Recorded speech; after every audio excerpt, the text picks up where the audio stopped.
আজকে আমরা দেখতেছি অনেক বছর যাবত আমাদের মাথার বাড়ির দুঃখটা লেগেই আছে। এটা কোনো একটা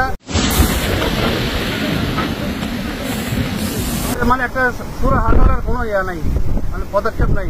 গত আওয়ামী লীগ ফেসিস্ট আওয়ামী লীগ সরকার দীর্ঘ 15 বছর, তার আগে 2 বছর 111-এর সরকার 17 বছর, এদিকে কোনো কাজই হয় নাই। আওয়ামী লীগ সরকার এসেছে লুটপাটের জন্য এসেছিল।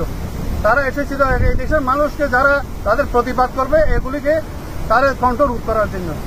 এই আওয়ামী লীগ সরকার দীর্ঘ 15 বছর যাবত আজকে আমাদের এই মাতার বাড়ির দুঃখ কোনো কাজই করে নেই। প্রতি বছর ব্যাংকে দেয়, তারা কিছু বরাদ্দ দেয়, ওই বছরে কিছু তারা পেটেনে তাদের কিছু লুটপাট করে, তার কিছু কাজ করে লোক দেখানো, তারপর বছর আবার প্রতি বছরে আমরা এই দুর্দশায় আছি। আমরা শুনলাম এখানে এসে গতকাল আমাদের এখানে একটা শিশু মারা গেছে, তার জন্য আমি দুঃখ প্রকাশ করতেছি, তারপর সুখ প্রকাশ করতেছি। আমি এই মাতার বাড়ির দুঃখ দুর্দশা এখানে এইটাকে কারো কানে নিবে না, কারো কানে এটা শুনবে না।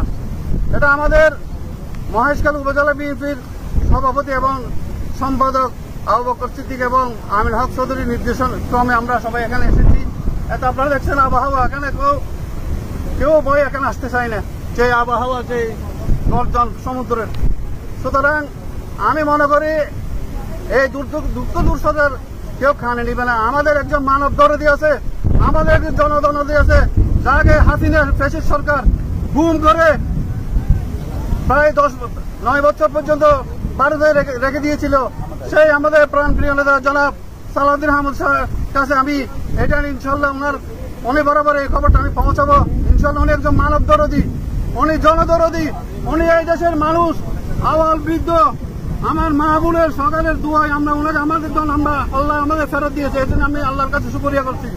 আমি আমাদের মহান নেতার কাছে এটা করে পেশ করবো ইনশাল্লাহ, ভবিষ্যতে যেন আমাদের একটা স্থায়ী বেড়িবাঁধ হয়।